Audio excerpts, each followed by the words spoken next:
اعوذ باللہ من الشیطان الرجیم، بسم اللہ الرحمن الرحیم۔ آج درس کا آغاز ہم سورہ بقرہ کا مختصر تعارف اور اس کی ابتدائی 2 آیاتوں سے کریں گے۔ سب سے پہلے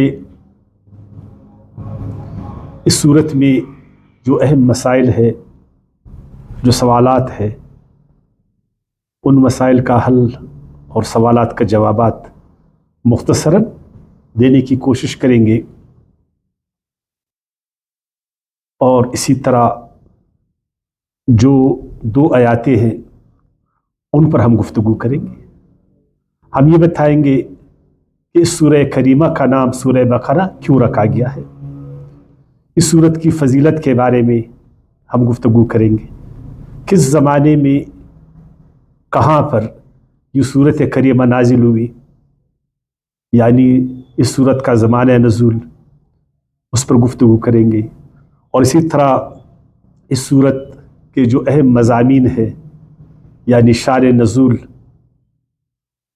تاریخی پس منظر، اس پر بات کریں گے، اور حروف مقطعات کے بارے میں الف لام میم سے، چونکہ یہ سورہ کریمہ شروع ہوئی ہے تو اس پر ہم بات کریں گے، اور اسی طرح ذالک الکتاب پر گفتگو کریں گے، ریب کے بارے میں اور ھدی للمتقین کے بارے میں۔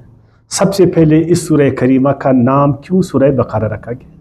عام طور پر کہا جاتا ہے جس طرح ہم عام نام رکھتے ہیں پہچان کے لیے، علامت کے لیے، سیب کا نام ہم نے رکھا تاکہ اس سے ایک مخصوص پھل کو ہم جانیں، اور گائے کا نام ہم نے رکھا ایک مخصوص جانور کو جاننے کے لیے، شہروں کے نام ہم رکھتے ہیں تاکہ ان شہروں کو ہم جانیں۔ تو اسی طرح قرآن مجید کی سورتوں کے جو نام ہے، اگرچہ وہ توفیقی ہے من جانب اللہ، لیکن صرف پہچان کے لیے، کہ بس ہم یہ جانیں کہ سورہ بقرہ قرآن مجید کی وہ صورت ہے جو بہت بڑی صورت ہے، سب سے بڑی صورت ہے، یہ دوسری صورت ہے، اس میں آیات الکرسی ہے، بس اس جاننے کی، باقی کوئی وجہ نہیں۔ حالانکہ اگر آپ غور کریں، جب آپ کہتے ہیں کہ تمام صورتوں کے نام توفیقی ہے، اللہ کی توفیق سے آپ صلی اللہ علیہ وسلم نے ان کے نام رکھے ہیں، تو کوئی وجہ تو ہوگا، اس میں حکمت ہوگی۔ اگر آپ اس سورہ بقرہ میں غور کریں تو آیات 67 سے 73 تک ایک اہم واقعہ بقرہ کا اس میں ذکر ہے، گائے کا، تو اس میں وہ ایک اہم واقعہ ہے۔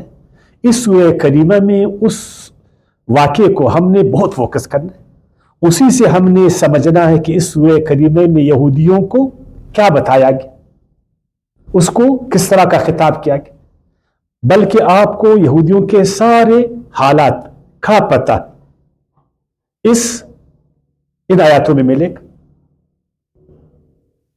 سورہ بقرہ ایک اہم واقعہ ہے، بقرہ کا ذکر اہم واقعہ ہے، اس لیے اس سورہ کریمہ کا نام سورہ بقرہ کہا گیا، کہ جب بھی ان آیاتوں پر ہم پہنچے تو اس بات جو بقرہ ہے، جو گائے ہے، اس واقعے کو ہم فوکس کریں، اس کو سمجھنے کی کوشش کر لیں۔ ہر آیات کو کریں گے، لیکن ان آیاتوں کو ہم نے اس سورہ کریمہ کی مناسبت سے اچھی طرح جاننا ہے تاکہ یہودیوں کے بارے میں ہمیں پتہ چل جائے۔ یہ سورہ کریمہ 886 آیاتوں پر مشتمل ہے، 6221 اس کے الفاظ ہیں، 25,500 اس کے حروف۔ اب آتے ہیں اس کی فضیلت کی طرف۔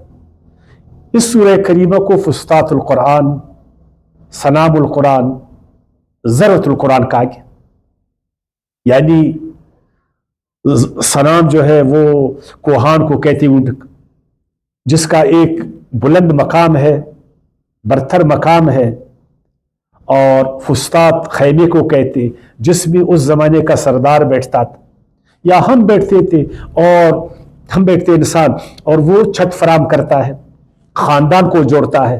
تو گئی یہ صورت ہمارے لیے خیمہ کے مانند، ہمارے خاندانی نظام کے سارے مسائل اس میں ڈسکس، ایک خاندان، ایک معاشرہ کس طرح بنتا ہے، ایک خاندان اور معاشرے کو کس طرح تحفظ ملتی ہے، اس کو ایک اعلیٰ اور افضل مقام کس طرح ملتا ہے، یہ سارا کچھ اس صورت میں انشاءاللہ ہم پڑھیں گے. یہ اس کی فضیلت ہے. اور کس زمانے میں نازل ہوا؟ یہ مدینے کے اس کے پیشتر آیتیں، مدینے کی جو ابتدائی زمانہ تھا اس میں نازل ہوئی، اور کچھ آیاتیں اس طرح ہے جو مدینہ کے آخری دور میں نازل ہوئی. چند ایک ایسی بھی آیاتیں ہیں جو مکے میں نازل ہوئی، لیکن چونکہ زیادہ تر اکثر آیاتیں وہ مدینہ میں نازل ہوئی تو یہ سورہ مدنی صورت، اور مدینے کے ابتدائی دور میں اس سورہ کریمہ کی اکثریت آیاتیں نازل ہوئی. اچھا، شان نزول اس کا کیا ہے؟ اس سورہ کریمہ میں ایمان بالرسالت پر زور دیا گیا، جس طرح مکی صورتوں میں ایمان باللہ پر زور دیا گیا تھا، ایمان بالآخرت پر زور دیا گیا تھا. سورہ کریمہ میں ایمان بالرسالت پر زور دیا گیا کہ رسول پر ایمان بھی اسی طرح ضروری ہے جس طرح اللہ پر ایمان لاتے. اور اسی طرح اسلامی معاشرے کے قیام پر زور دیا گیا، اسلامی عقائد اور احکامات ان کو بتایا گیا، اس کو فروغ دینے کے بارے میں. اور اس سورہ کریمہ میں زیادہ تر یہودیوں کی حالت پر تفصیلی گفتگو ہوئی ہے. تورات سے ان کا تعلق جو برائے نام تھا وہ بتایا گیا، اور یہودی نام کے مسلمان ہے یہ سورہ کریمہ میں ہمیں بتایا گیا. اور یہ اپنے آپ کو دین کے ٹھیکیدار سمجھتے تھے کہ بس دین کے ٹھیکیدار ہم ہیں، ہمارے سوا تمام لوگ جو ہے وہ خصوصاً مسلمان، ہم ان کو نہیں مانتے، ہم عیسائیوں کو نہیں مانتے. اور دین میں تحریف اور دین میں کتمان و غلو، عقائد و اخلاق میں انحطاط، تمام شعبوں میں بگاڑ، یہ سارا کچھ جو یہودیوں میں تھا یہ بتایا کہ انہوں نے دین میں کس طرح تعریف کے تورات میں غلو کیسا کیا، انہوں نے کس طرح تورات کو چھپایا، اور تورات کے مقابل میں اپنی مذہبی روایات کو، اپنے مذہبی فتووں کو، اپنے احبار و رہبان کے اجتہادات کو انہوں نے کس قدر زیادہ ترجیح دی. تورات پیچھے اور احبار و رہبان کے فتوے، ان کے اجتہادات، ان کی روایات، ان کو آگے کیا انہوں نے. دین کے مقابل میں ایک مذہب انہوں نے تشکیل دی تھی، اور اسی اپنے خود ساختہ مذہب کو یہ دین سمجھتے تھے، یہ بتایا گیا ہے. اور پھر اس پر بھی کہ ان کی اصلاح ہو جائے، یہودیوں کی اصلاح ہو جائے، اس پر زور دیا گیا. اور یہ بھی بتایا گیا کہ اللہ تعالیٰ نے جو فضیلت یہودیوں کو دی تھی، جو منصب ان کو دیا گیا تھا، وہ فضیلت اللہ نے ان سے کیوں لی، اور اس منصب سے ان کو کیوں معزول کیا، اس کے اسباب کیا تھے، یہ بتایا گیا. اور ایک دوسرا فیکٹر جو بڑا منافقت، یہودیوں کا ایک حصہ جو منافق بن کر مسلمانوں میں گھسا، ان منافقوں کے بارے میں، ان کے رویوں کے بارے میں، ان کے عقائد کے بارے میں مسلمانوں کو تنبیہ کی گئی، اور خود منافقوں کا اصلاح کیا گیا، اور خود منافقوں کو بھی تنبیہ کی گئی. یہ انشاءاللہ ہم اس سورہ کریمہ میں پڑھیں گے. ابھی آتے ہیں آیاتوں کی طرف. اس سورہ کریمہ کی ابتدا شروع الف لام میم سے ہوا ہے. الف لام میم ان کو کہتے ہیں نا حروف مقطعات.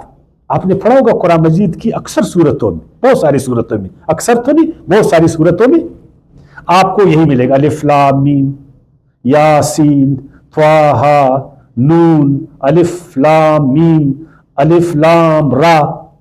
ان کو حروف مقطعات کہا جاتا ہے، وہ حروف جو الگ الگ پڑھی جاتی، الف کو الگ، لام کو الگ، میم کو الگ، یا کو الگ، سین کو الگ، طٰ کو الگ، ہا کو الگ، ان کو الگ الگ پڑھا جاتا. اب ان حروف کا مقصد کیا ہے؟ ان کو کیوں کر بعض صورتوں کی شروع میں لایا گیا؟ علماء کرام کی اکثریت اس بارے میں یہ کہتے ہیں کہ یہ سر بین اللہ و رسولہ، بس یہ راز کی کچھ باتیں ہیں جو اللہ نے صرف اپنے رسول کو بتائی. اللہ جانے، اس کا رسول جانے، ہمیں معلوم نہیں ان حروف کے بارے میں کہ الف کا کیا معنی ہے، لام کا کیا معنی ہے، میم کا معنی.